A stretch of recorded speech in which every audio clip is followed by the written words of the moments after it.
Hello दोस्तों, स्वागत है आप सभी का सृष्टि के विनाश सीरीज के इस तीसरे पार्ट में। आज हम बात करेंगे ब्रह्मा कुमारीज द्वारा की गई उस सबसे प्रचलित विनाश की भविष्यवाणी को। वो भविष्यवाणी सच न साबित होने पर संस्था द्वारा ऐसे दबा दिया गया कि जहाँ जहाँ उस भविष्यवाणी का वर्णन था उस साहित्य को गायब कर दिया गया। मूल रूप से ऐसी मुरली जिसमें उनके तथा कथित भगवान ने इस भविष्यवाणी का उल्लेख किया था उसे एडिट कर दिया गया। मुरली में से उसे ऐसे गायब कर दिया गया मानो उसे कभी कहा ही न गया हो। आज के दौर में जो ब्रह्मा कुमारी से जुड़े लोग हैं उनको कहो कि आपके भगवान की भविष्यवाणी तो गलत साबित हो गई तो वो विश्वास ही नहीं करेंगे। वो कहेंगे हमारे भगवान ने कभी ऐसा कहा ही नहीं, क्योंकि वो सारी बातों को ही गायब कर दिया गया है। सन 1976 के बाद ब्रह्मा कुमारी से जुड़े लोगों को पता ही नहीं कि पास्ट में क्या क्या हो चुका है। इसलिए मैं उन सभी ब्रह्मा कुमारी से जुड़े लोगों को भी कहूंगी कि आप भी इस वास्तविकता को पहचानिए कि आप लोगों के साथ कितना बड़ा धोखा किया जा रहा है। मैं आपके सामने वो सारे सबूत तारीख सहित पेश कर रही हूँ जिसे अब तक सबसे छुपाया गया है। फिर आप निर्णय लीजिए क्या सही है और क्या गलत। तो चलिए आगे बढ़ते हैं।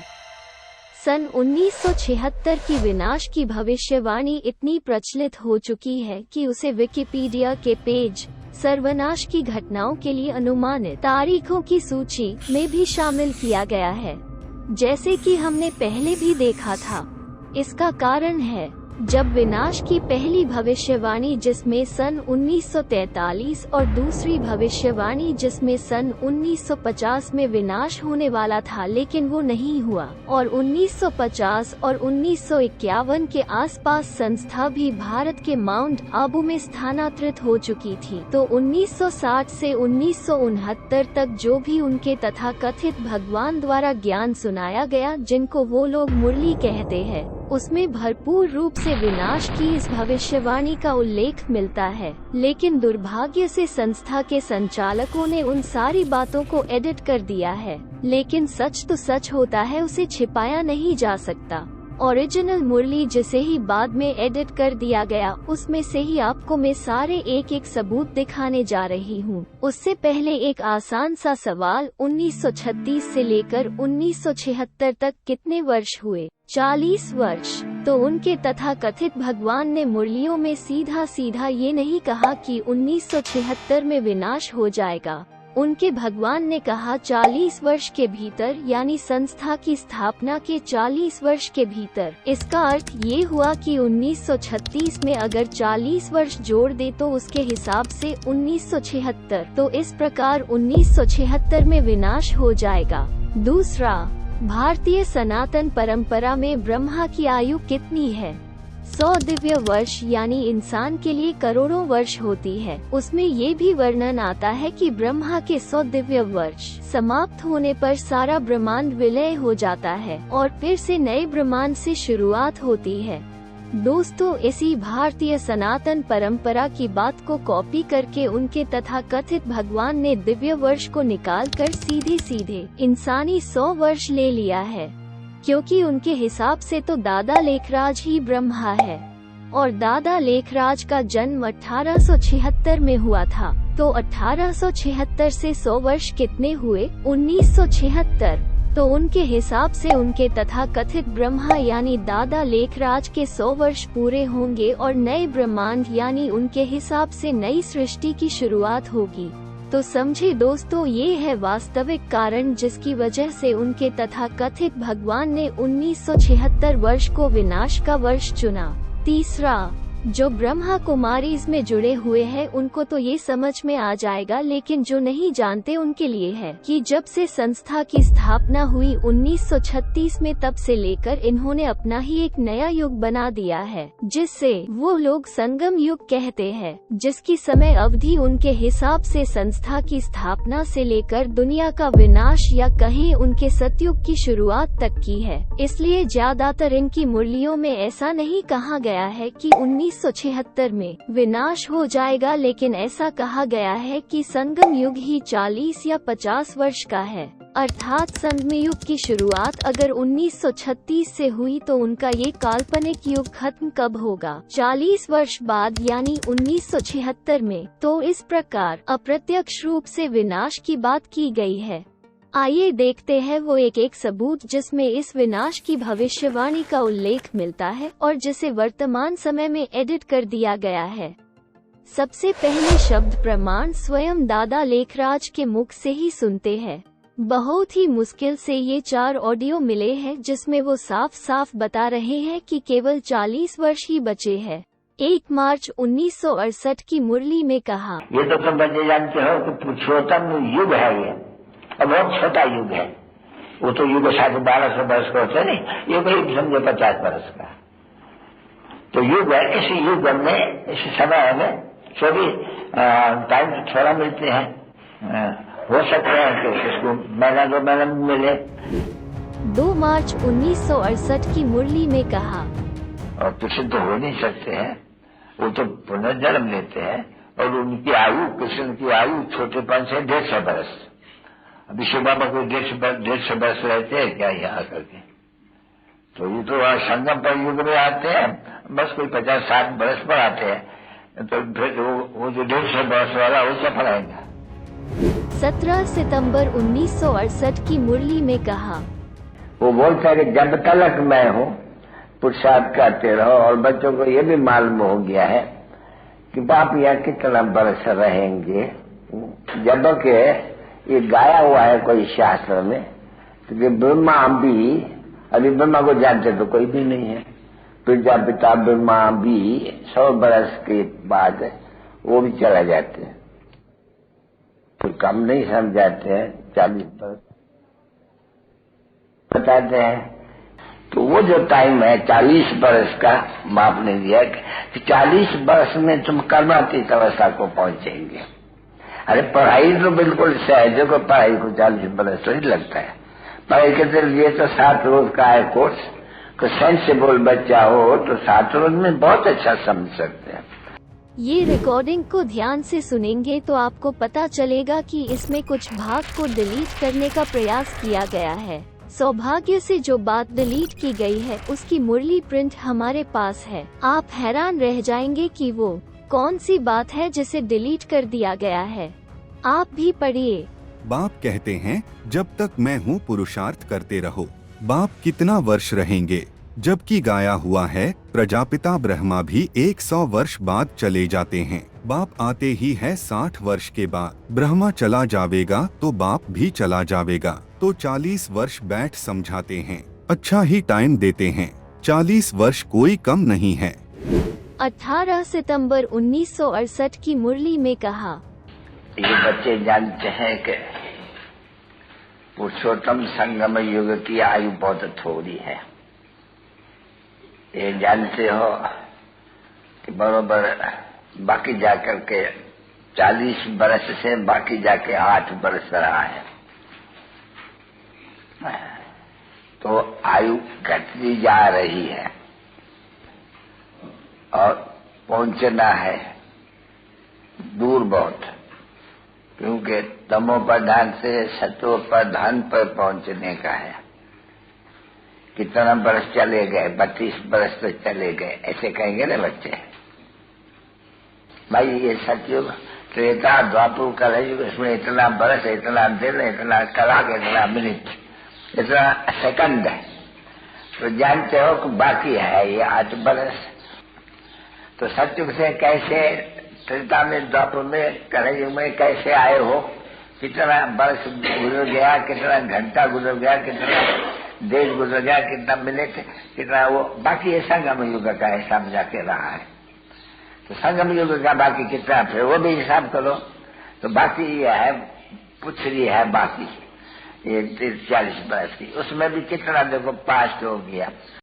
दूसरा, लिखित प्रमाण। ब्रह्मा कुमारी इसका जो मुख्य साहित्य है जिसे वे लोग मुरली कहते हैं, ये जो सबूत मैं आपको दिखाने जा रही हूँ वो सभी उस समय की ओरिजिनल मुरलियाँ हैं। वर्तमान समय में इसे एडिट कर दिया गया है। 27 अगस्त 1960 की मुरली में कहा, बाबा ब्राह्मण धर्म स्थापन करते हैं। 40 से 50 वर्ष लगते होंगे, जास्ती नहीं। बड़ा इम्तिहान है तो थोड़ा टाइम लगता है।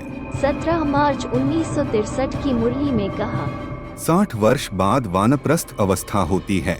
यहाँ से वानप्रस्थ की रस्म चली है, जो 60 वर्ष में सब बच्चों को दे खुद किनारा करते हैं। तो उस समय ही मैंने आकर इसमें प्रवेश किया। फिर गाया भी हुआ है कि ब्रह्मा की आयु 100 वर्ष है, तो बाकी 40 वर्ष हुए। 100 वर्ष में रथ ही खलास हो जाएगा, तो फिर मैं क्या करूँगा?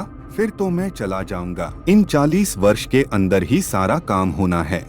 तो अभी ब्रह्मा के 40 वर्ष पूरे नहीं हुए हैं। 10 से 12 वर्ष अजुन पड़े हैं। इस लड़ाई को बंद करने लिए भल कितने भी यत्न करे, परंतु ठा होगा नहीं। 26 जुलाई 1965 की मुरली में कहा।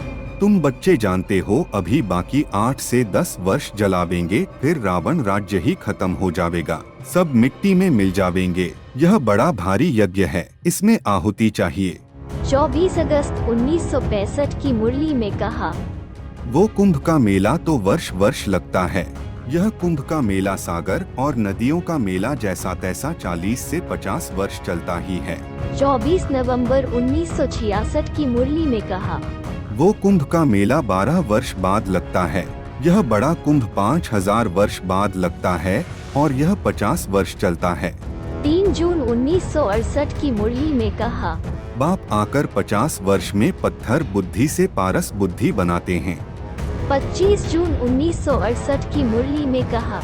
40 से 50 वर्ष तुमको लग जाते हैं देही अभिमानी बनने में, टाइम तो लगता है ना, यह भी तुम समझते हो। अभी हमको जाना है। 9 जुलाई 1968 की मुरली में कहा। बच्चों को श्रीमत पर ध्यान देना है। ब्रह्मा की आयु 100 वर्ष कहते हैं।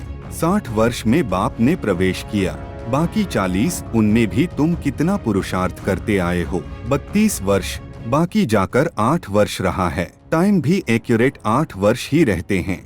10 जुलाई 1968 की मुरली में कहा। फिर भी 40 वर्ष मिलते हैं समझाने लिए। बाप कहते हैं दिन प्रतिदिन गुह्य बातें सुनाता हूँ। पहले वाली बातें इतनी गुह्य नहीं थी, हम भी समझते समझते आए हैं।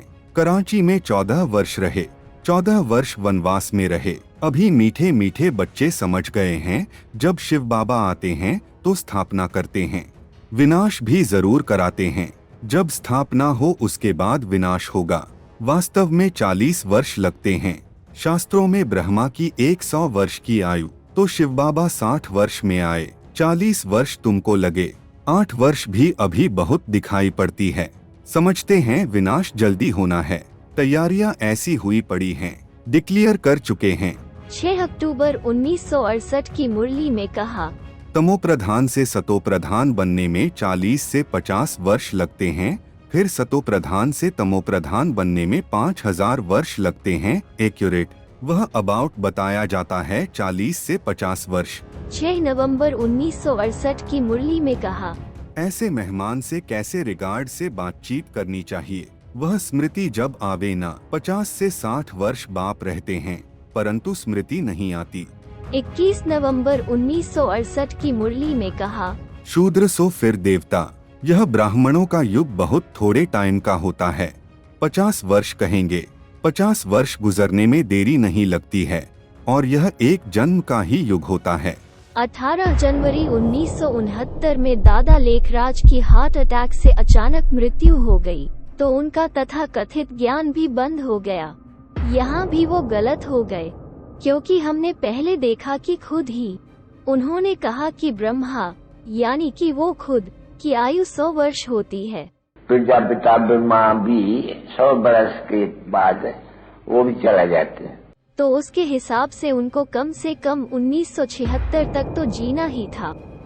लेकिन 92 वर्ष की आयु में ही अचानक मृत्यु हो गई। फिर क्या होना था? अब दादी गुलजार की बारी थी। अब शिव बाबा उनके तन में भी आने लगे, लेकिन विनाश की तारीख अभी भी 1976 ही थी, क्योंकि 1969 से 1976 की कई अव्यक्त मुरली में इस बात का जिक्र हमें मिलता है। अव्यक्त मुरली माना जो ज्ञान गुलजार दादी ने सुनाया। आइए इसे भी देख लेते हैं। 21 जनवरी 1969 की अव्यक्त मुरली में कहा। 100 वर्ष ब्रह्मा की स्थापना का पाठ है, वह तो 100 वर्ष पूरा होना ही है। 25 अक्टूबर 1969 की अव्यक्त मुरली में कहा, यहाँ से जास्ती याद कितने दिनों में करेंगे? विनाश कब होना है? 7 वर्ष में 75% जमा करेंगे। अगर उनसे पहले विनाश हो जाए तो क्या करेंगे? अपना अपना प्लान तो 7 वर्ष के हिसाब से बनाया। 17 मई 1972 की अव्यक्त मुरली में कहा, जबकि चैलेंज करते हो 4 वर्ष में विनाश की ज्वाला प्रत्यक्ष हो जाएगी तो स्थापना में भी जरूर बाप की प्रत्यक्षता होगी, तब तो कार्य होगा ना। 24 मई 1972 की अव्यक्त मुरली में कहा, जैसे आप लोग दुनिया वालों को चैलेंज करते हो कि विनाश में 4 वर्ष है, तो क्या 4 वर्ष के लिए भी अपने आप को सतो प्रधान नहीं बना सकते हो? 2 अगस्त 1973 की अव्यक्त मुरली में कहा, 2 वर्ष में ऐसे नज़ारे हो जाएंगे कि जिससे लोग यह समझेंगे कि बराबर यह विनाश हो रहा है और विनाश शुरू हो गया है। 3 फरवरी 1974 की अव्यक्त मुरली में कहा, जैसे दुनिया के लोग आपके सुनाए हुए समय प्रमाण 2 वर्ष का इंतजार कर रहे हैं, क्या ऐसे भी आप स्थापना के और विनाश का कार्य कराने वाले 2 वर्ष के अंदर अपने कार्य को और अपनी स्टेज व स्थिति को संपन्न बनाने के इंतजाम में लगे हुए हो? तो समझे दोस्तों, ये है इनकी वास्तविक सच्चाई। जिस वर्ष की मुरली है और उस मुरली में विनाश के कितने वर्ष बाकी है उसकी बात अगर की जा रही है, दोनों को अगर मिला दे तो ये सब की सब मुरलियां विनाश के एक ही वर्ष 1976 की बात कर रही है। जैसे अगर 3 फरवरी 1974 की मुरली में देखे तो उसमें विनाश के 2 ही वर्ष बाकी है, ऐसा कहा जा रहा है। माना 1974 के बाद 2 वर्ष यानी 1976। इसी तरह आप इन सभी मुरलियों में अगर देखेंगे तो एक ही वर्ष 1976 में ही विनाश की बात की जा रही है। अब आप मुझे बताइए, क्या 1976 में विनाश हुआ? क्या उनका संगम युग पूरा हुआ? क्या सतयुग आरंभ हुआ? जब ऐसा कुछ भी नहीं हुआ तो हर बार की तरह संचालकों द्वारा विनाश की तारीख फिर बदल दी गई। इन सभी मुरलियों के PDF और दादा लेखराज के ऑडियो की लिंक मैंने डिस्क्रिप्शन बॉक्स में लिख दी है, आप स्वयं जाकर चेक कर सकते हैं। ब्रह्मा कुमारी से जुड़े हर एक व्यक्ति से, उनके दीदी दादियों से, बड़ों से, वरिष्ठ भाइयों से मेरा ये सवाल है कि इतना बड़ा झूठ क्यों छुपाया जाता है? क्यों लोगों को भगवान और इस विनाश के नाम पर मूर्ख बनाया जाता है? क्या यही आपकी ईमानदारी और सच्चाई है? क्या आपका भगवान आपको यही सिखाता है? इस वीडियो को ब्रह्मा कुमारी से जुड़े लोगों से, उनके दीदियों से, सीनियर्स से, वरिष्ठ भाइयों से जरूर शेयर करें और उनसे इनका जवाब मांगे। ब्रह्मा कुमारी से जुड़े आपके कोई भी सवाल हो या समस्या हो, आप डिस्क्रिप्शन और कमेंट में लिखे मोबाइल नंबर और ईमेल पर संपर्क कर सकते हैं। धन्यवाद।